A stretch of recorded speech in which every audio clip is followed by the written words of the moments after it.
Hey, greetings and welcome to the Mount Rushmore podcast. I'm Jeff, and I'm joined as always by my good buddies Richard Hello. and Michael. Howdy. Richard and Michael Veritable deliberate. Brady Bunch situation we got Totally going is here. Brady Bunch. Jan, Greg, debate and deliberate the most ubiquitous aspects of a variety of topics. And this time around, it's one that Richard chose. What is it, Richard? It is jobs that I'd be terrible at. Really? I can't even imagine you'd be bad at something. Oh, yes. Believe me. Trust me. Including, according to some, my current job. Uh-oh. I call those people my supervisors. Exactly. Was it a coincidence that you posted like Mount Rushmore of job search and just back to back Mount Rushmore of jobs? That'd be terrible. Like, are you sure you weren't on LinkedIn instead of like posting in our group chat? No, this one came about because I was interfacing with someone who had a job that I thought the more I thought about it, I was like, man, that's a job I would really be awful at. Like be a spectacular failure at. So God bless the person doing this job being able to do it correctly. My wife in her current role, she has a lot of stress and a lot of decisions to make in the moment. And when she comes home from her job, she kind of walks me through her day. And at every milestone, she'll say, well, so-and-so came up to me and said this, and then they presented me with this scenario. And you know what I did? And each time I flunk. Like she says, I stop and I said, let's reconnect later. You know, she makes a rational choice, and each time I want to say, you told him to fuck off. You know, or it's always the wrong decision. Oh yeah. You stopped and considered their request carefully and said, yeah. All right, so I guess we should let Michael start, and because Richard. Yeah. Okay, my first choice is being one of the two sets of guys that walk around carrying that plate glass window that you see in movies. You know, like just like kind of general, like window installer in general. Yeah. I don't trust myself to put those suction cups on and twist it and carry a giant piece of glass anywhere. I am, if anything, I am a huge klutz. I'm always bumping into things. I think I have like bad peripheral vision, combined with being not impatient, but Richard, Jeff, do you remember like when we were kids? Not together, because I was going to say, all of us growing up in Kansas, California. But when once was a kid, and you're like playing a video game, and you can kind of just like brute force your way through it. Like there's no delicacy to it. You're just kind of like playing like Ghosts and Goblins and making the same mistakes 500 times until eventually you get past the, I don't know, giant devil guy. I don't think you could do that with like glass installation. I think you have to be very precise. You have to be very sure-handed. You have to be confident that you're going to make the right choices. But then also when there's a guy like when Bullet is driving around like with his car, you got to be able to like avoid like him or like Popeye Doyle or any of these guys from the 70s that were like driving muscle cars through like city streets. You got to be on your toes. And I am just, I don't have that any sort of confidence to do that. How would you feel about your skills at baking and carrying around an oversized birthday cake?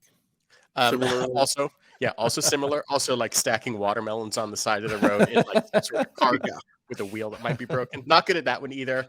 Maybe like chicken coop stacking. I can do that. Like just feathers, whatever. But no, I that sort of like skilled labor. That's cool. But it's like the precision. It's a strength. It's all these things. Plus the confidence that you're not going to drop like a $5,000 window that's going up at Neiman Marcus or whatever. Yeah. I think your caution, you're thinking day one thoughts here. Like those are amateur things that you're looking at for Popeye Doyle or Jim Carrey or Jack Black or Roberto Benigni, all these guys together in one car, just like in one car, throwing banana peels just haphazardly around. Yeah. But I imagine like the plate glass the season plate glass carrier is checking every day for the nor'easter report, or gusts, Mm-hmm. gusts of wind, things that, or is there a bird migration coming? What's the Yeah, banana maybe, maybe, peel maybe what's the cloudy forecast? with a chance of meatballs today? You're outside and it's just like, oh my God, not the maple Yeah, syrup coming down. yeah. Um, no, I imagine that, yes, like you start with smaller windows that you install and work your way up. And I feel confident if, like, I had some sort of training, I could do some other sort of um, construction type tasks, like hammering, measuring, Hmm. sawing things, all that stuff. I feel I could learn. Specifically Windows, I would be like, No. I'm not even going to apply for it. Yeah. I'm good. Is there any other comedic task Yeah. hey, go pick up all those rakes or something that would Hmm. be a comedic? Right. Could I be like the hot, like the steel riveter guy that like accidentally drops like the hot rivets down, like, Yeah. into somebody's pants? Maybe. I did read that those guys wouldn't, if they were crews, and if their crewmate didn't show up that day, they just wouldn't work because they're not going to trust a different rivet guy. Like, I'm Oh, not mm, I'm a rivet catcher, but I only catch for this rivet tosser. So, yeah. yeah. Settle, Jeff. Settle. Whew, it's getting steamy here. Okay. All right. Richard, what's your first one? I'll stay with the one that I think is somewhat related to this, to the glass installer, and I'll go with a billboard installer or a graphics installer, Oh, okay. Yeah. any sort of large scale graphics like that, Mhm. whether it's a window cling, something that goes on a door, or something that goes on a big billboard. So I have no sense of spatial relations. Like just don't. Like if you ask me to make a sign and it's supposed to have it's supposed to have say welcome and it has like 7 letters on it. Yeah. I will get 3 letters down and I'm 3/4 of the way through the sign. And then Yeah. I have to cram come COME Yeah. into like this little space about like that big. So I My just my my can't. 5.5-year-old son who is learning to write is going through the same sort of things where it's like FELIX, no space Yeah. between the next word, and it just runs together. So I Mhm. I can totally see exactly what you're talking about. Yeah, I never progressed past whatever a 5th grader learns with that. Um, and it just look, it looks, and I worked for a company that did this for a short period of time doing marketing, and I would go to installations to take photos and do videos and things like that, and it it just feels like something that is like, imagine trying to do something fiddly, like try and line up like a sticker correctly, Yeah. doing that at scale with Yeah. like heavy machinery. Mhm. I just feel like that the odds of me screwing that up and putting something on slightly crooked, and then you have to somehow peel the whole thing off, but then it doesn't really peel right, so then it rips, and then whoops, there's a $20,000 installation that we just screwed up. The odds of that happening to me would be high, Mhm. and so I that would be one that I would be not be applying for anytime soon. It's interesting. I do find like that same confidence. I would be just as afraid to do the job that you're describing as I would to do like a surgical procedure or something. I just don't know if I have the the emotional fortitude to be in there doing that Right. doing that thing. These are so far, these have only been like Sesame Street jobs. Like, what was that in the early Sesame Street, that 10 coconut cream pies guy, or there was also a guy who would like paint the number 7 on a hamburger bun or something like that Yeah. in mustard. Yeah. Yeah. Those are the tough jobs. Okay. All right. What do you got, Michael? My second choice is a truck driver, like a long haul Oh, trucker, long haul uh, truck. I mean, there's no other word for it. yeah. We over the past weekend made a trip up to Northern California, up to some place that was about an hour and a half north of Sacramento, San Francisco, and it was like 7-hour drive, 7 plus, including the kid getting out to pee 100 times and food and whatever, all these different things. But like, I don't know, 7 hours was a long ways in a car. And I don't have the best night vision. And I just can't, that's like a lifestyle. There's a loneliness to it. There's a solitude to it, but there's also like, you got to be like a kind of strong, and you got to be tough, and you got to like not have all this stuff affect you. And I feel very affected by everything. I feel like, the lights on this that we're recording is a little too bright for me right now, to be honest. And like being on the road and like raining and like next to like a cliff that you could drive off of. See our recent episode about dreams and the car flying off the cliff. And just like, I like to listen to podcasts, I like to go, I'd like a long podcast. Yeah. I don't know if I'd like to listen to that many podcasts while driving around. Yeah. See, Michael, that's why you get a pet orangutan. Oh, of course. And also record a podcast with him. Yeah. Also a partner in case you get into a fight at the local bar. Yeah.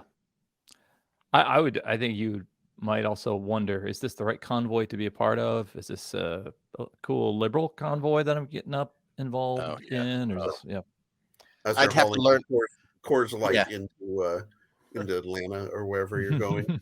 I'd have to learn all the lingo, and that's just like, I know I'm going to say somebody's wrong handle, and they're all going to descend upon me. Yeah, it's not Rubber Duck. I'm Teddy Bear. Come on, man. I can't even imagine. Also, the number of times that I pull in front of a truck driver, a semi, and I see that guy dial down his brakes or put on his brakes because he has to keep a certain amount of distance in front of him. I think, like, God, I'm the one asshole number 1 million today that this guy has had to do emergency slowdown procedure for. Like, that would just drive me insane. Yeah, I can't be in traffic as it is, and to see those guys just get stuck in highway traffic, hats off to you. I think this would be one I would actually be okay at, because I don't mind doing long drives. I've never had a problem, and I used to drive up to, when I was in college down here, I would drive up to the Central Valley, which is 3.5, 4 hours at a stretch, and I would drive up to when after we left college, Sarah's family was in the Bay Area, so we would do that drive fairly regularly, and I did most of the driving. So I don't know. I wouldn't mind it so much. I think I would be okay at that, for being like an Uber driver. I think I'd be okay at that. What is it that where does your brain go? Do you just kind of have enough mental fortitude to go to a happy place or something like that? Yeah, just kind of zone out, man. Sort of become one with the road. Very zen in the art of semi-truck maintenance. Okay. All right. Richard, what's your second? All right, you kind of mentioned it. Surgeon. Oh wow. Okay. I think I would be with the right training. I don't know, maybe or maybe not. I would be a decent doctor. I don't know, but I know one thing's for sure. I do not have the hand-eye coordination and the fine motor skills needed to be a surgeon. I can barely sew on a button without pricking myself with a needle. Now, if you're going to ask me to like sew someone's aorta back in place or something like that, I think that might be above my skill level. Yeah. What is it? Is it the size of things? Like, what if you were like a surgeon on like a gaiju dinosaur or like a King Kong or something? Like, could you do you think that you'd have the ability to like operate like a crane to do, or like those those like one of those big aliens type loader driver things to kind of sew a needle through like a giant lizard's heart? I could probably do that. I think it is the size of it. I think our tiny human bodies are so delicate that I would just be like Hulk smashing my way through people's like intestines and things like that. Yeah. And I just don't think it would go very well. Yeah, I mean, if anyone has seen me try to sew something in place, they would know you don't want your, you know, internal organs being treated with the same loving care that I give a needle and thread. Now, I have a question about that real quick, because your wife is an expert seamstress, right? Yes. Mm-hmm. Now, do you think that your skills are just in comparison to hers? Like you have a direct person to compare your sewing skills to in the family. I mean, Emily's too. She's done some stuff on my side, but like you probably have such a higher bar to try to clear as this person that is just great at this that you're probably maybe your skills are better than you think. I mean, don't come near me with a scalpel, but right. No, I don't think so. I never have had that sort of like fine motor skill for like small, delicate things. I have very short and stubby hands. Show them. There, I'm seeing them on the screen. Show your hands. If you guys are watching on the YouTube stream, Oh which boy, you can do, then you will see that I have very stumpy fingers. Most downloads ever. Yeah. Now let me show my feet. We can really get that SEO going. But no, I just don't have. My hands are not made for doing fine work. Mm-hmm. You haven't said anything about the emotional demands, either the stress or the dealing with loss of life, or yeah. What if Richard said, I would love to do is to go tell families that their loved one has passed. Right. Oh my God. That would be the best part of the job. Worst part of the job, occasionally losing a scalpel in somebody. Can you imagine if he's like, okay, oh, this is the part of the job I love. Sorry to inform you. Yeah. With a tone all wrong in my voice. No, I am the type of person that when working on a physical project, I tend to take longer than most people do. Yeah. So if there's any sort of surgery that had like a time element to it, like we've got 2 hours for you to be able to sew this heart up, I think I would be panicking at about hour 30 when I realize I'm only halfway done. Yeah. I think that would be the other part of it. Uh-huh. What was that? You were being played off by they were being played off by the stage manager. The Oscars orchestra just came in. Yeah, I can imagine them wheeling the body off to the morgue while I'm saying, I'm still sewing him up. He died 2 hours ago. No, I'm good. Okay. So we're at our halftime. And at this point, we want to invite everybody who was sent here from LinkedIn, the group on LinkedIn, jobs you'll be bad at, and career advice for people who are bad at every job. If you found us through that link, we want to invite you to stay for other episodes about careers and jobs that other persons are bad at, like maybe cult leaders or swindlers or politicians, or because that's one thing we talk about, I think, a lot on this podcast, is people are bad at things. And then also, if you have a topic suggestion, we'd love to hear it. We haven't gotten any in a while, but we'd love to hear it and send it our way. And so now I think it's, You got this, Jeff. You got this. Michael's going to give us his third. Yay! We'll get there eventually. All right, my third choice. No, you're good. My third choice is like a food taster for like some sort of king or dignitary. I have resilience. You're so resilient to poison. They would never know. I have not a very well-developed palate, and there are certain things that I just won't eat. So I feel like being in a position where like your life is literally on the line, you got to do two things. One, you got to be like starving all the time, right? Like it's a job that, one, you got to be willing to be like, I'm just so hungry all the time. I'm willing to take this chance for, this pompous royalty figure. Mm-hmm. But then you also got to like, not mind the taste of just about everything. And me, I really like avocado. What if the king likes avocado? That's a bad look for me. I'm not going to do well in this job. Yeah. The food thing is just like, no way. I'm not. Listen, I'm not a big seafood guy. What if this is like, Namor? That I'm trying food for? Yeah. He's all seafood. All like I mean, it's his friends, his 100% family, I seafood. think. Yeah, Yeah. 100% seafood. He does a little surf and turf, probably. Mhm. Namor, wouldn't you think? But like just the tasting food, testing food, um, that sort of thing. I don't think this is a job that exists really that much anymore. Mhm. But even so, whatever the modern day equivalent of here, try this before it goes to the president. Um, I would be like, I'm just, you know, I'm gonna just go hang out in the like anti-work subreddit and like complain about a comparison to what's expected of me and go from there. Mhm. What do you think? There's probably a drink. Do you think the drink guy is the same guy as the food guy? Like, do you Oh take a yeah, sip? Yeah, they I'm don't, not, they don't separate that.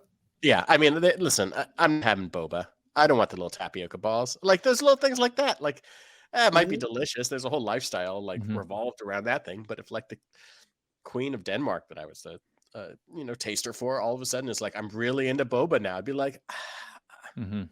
you can have your fish and your boba. I'm out. Sorry. What if it's poison? What if it just? I just don't want that mouth feeling of whatever Mhm. that is. The Forget it. mouth feeling of arsenic is Yeah. Now I know you're the guy who ate pizza every week for I don't know every night. I don't know how much pizza you ate.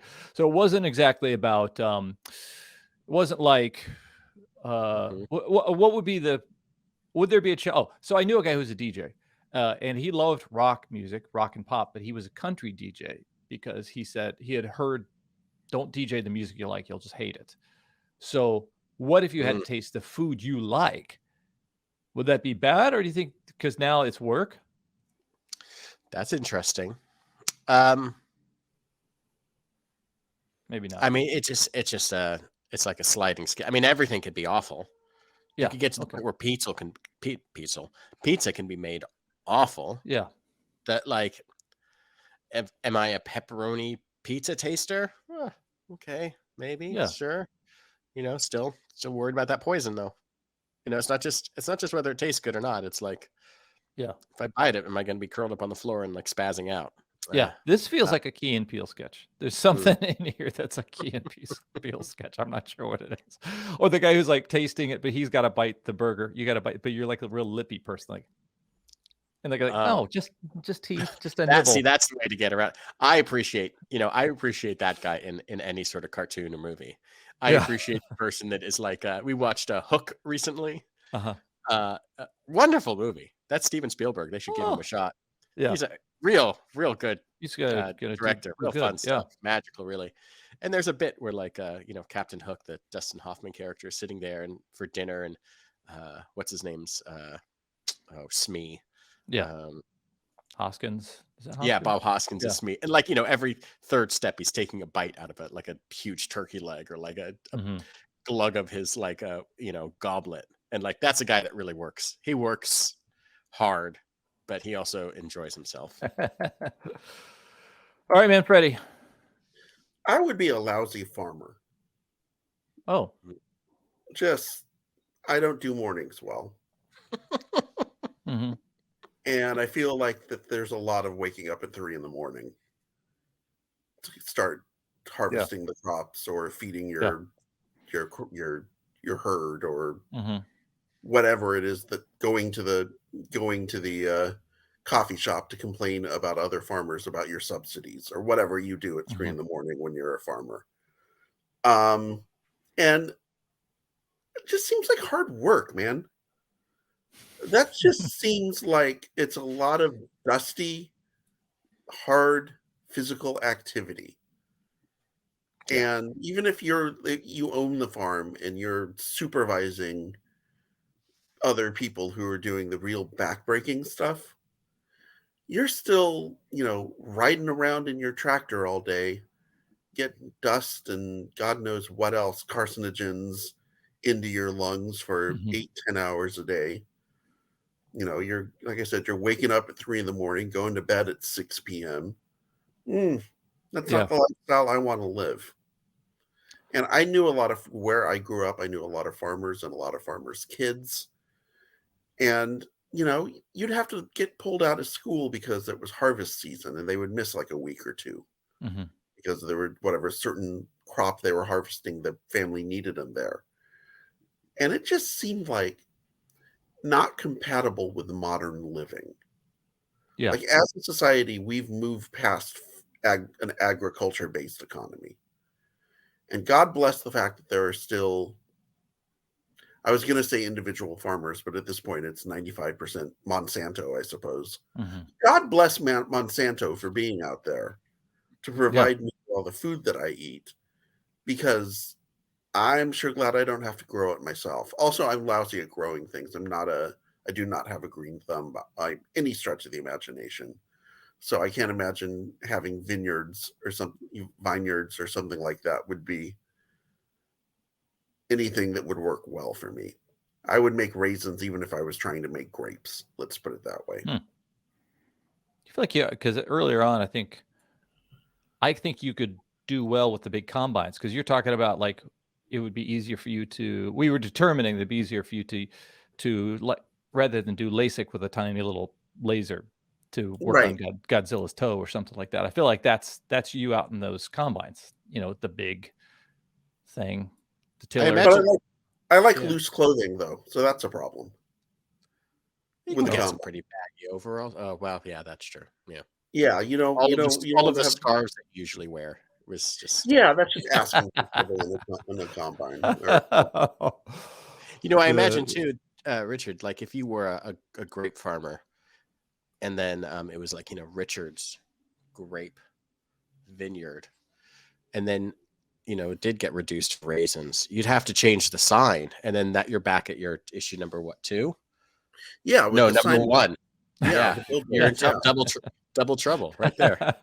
You gotta Right. paper that over, and then you're just like, oh my god, what am I doing? Yeah, the sign would say, well, even to start off with, the sign would say vine, and then yard would be like below it, really close. So that reminds me of every time I've signed an office, like a good luck card, when somebody comes, or a birthday card, they usually bring you the card and a pen, and you look and go, where am I going to sign? There's like a little square inch down here.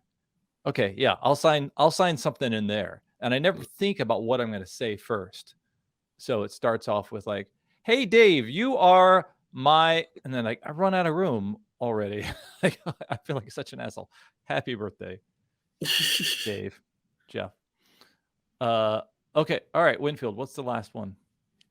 I gotta say, I mean, maybe it's not very elegant, but like a sanitation worker, anyone working with I don't know, either like human waste or even like trash, anything that like you need to have gloves on, that sort of thing. I have like a weird like hand feel thing. Like I can't imagine like accidentally grabbing like a trash bag and then the trash bag breaking, and then not only it getting like all over your hands and gloves, that's one thing, but then like it gets inside things. No can do. Like I am like I get like all squidgy and icky if I'm like making like meatballs or like a meatloaf, and I got to get my hands like in like the Yeah. like a ground beef, or heaven forbid like a ground chicken. Like that's the worst feeling in the world. Like anything on my hand, and like combine that with like combine that with just like a horrible like shit smell. I don't like. Yeah. And if it's New Jersey, it might be like a leg or like a head or something in there. Yeah, I mean, I don't think you ever get used to that sort of like toilet smell anywhere, like no Yeah. matter what they say. And then I think of like, I don't know, like someone like it's just the gloves. Like if you have to put on the gloves, I don't know. I'm a little just kind of squidgy over it. But like if you say, there are other people though that like, if you like love it, it's not a job. But like you got to tell like someone like Mola Ram from Temple of Doom. Like he probably like loves what he's doing, right? Like he sticks his hand in there and then he pulls the heart out, and like I don't know, I can't imagine like this on my hand, like but he would be a good surgeon. Yeah. I wouldn't do that either. But like but it's a job for him too, right? He's getting a paycheck from like Thuggy LLC, right? Yeah. Do you think he's like it's a living? Does he have a word for that, like a decardification? It's like, yes, I get I get to pull a guy's heart out. I don't know, but like any sort of like horrid, smelly, awful thing, Mhm. squidgy, gross stuff, especially by my hands, just like fucking forget it. Is there a job that you have done and got used to an aspect of it that Hmm. That is like disgusting like that, or just like no, in the past, were you ever you didn't have a choice, and so you just had to like, and oh, I after a see. while, because like remember we all had to ref games, and having people Mm-hmm. upset at you, after a while, kind of like, it wasn't such a bad thing after.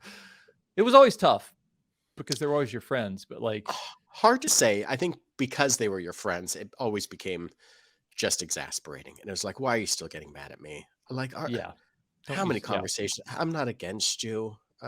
What are we doing yeah. this? I don't know how many times that has been like the ultimate like head hang low just at the end of the night, like fucking yelled at my friends again when I run this goddamn league and I Yeah. put all this time into it and you're still mad at me because you're terrible at kickball and you don't know Yeah. the rules.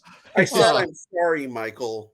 I don't recall you ever yelling at me in that way, Richard. I mean, I you've only yelled at me yelled at once. you when we're on the same team. Yeah. But yeah, I don't know. I don't know if no job that I've had has ever I've either been out long enough for me to experience that or Mhm. be discomforted by it. It's a good question though. Yeah, I've been in situations where I love talking to people about their careers and then learning what the real hard part is. Hmm. Like if you're an Uber driver, um, and it turns out the hard part is just dealing with people, not driving a lot, or that's one thing I love to find out is if you're an airline pilot, you say, aren't you ever intimidated by flying the big plane? No, the problem is dealing with uh, passengers or something like The that. red That's tape, yeah. The yeah. I mean, it's with the Uber driver. Yeah, it's probably less the driving and just at the end of the night, if you're dealing with people who are taking an Uber because they've had too much to drink or whatever, like that's Mhm. where, like, you got to time your Uber driving if that's the thing that's the issue, right? You Yeah.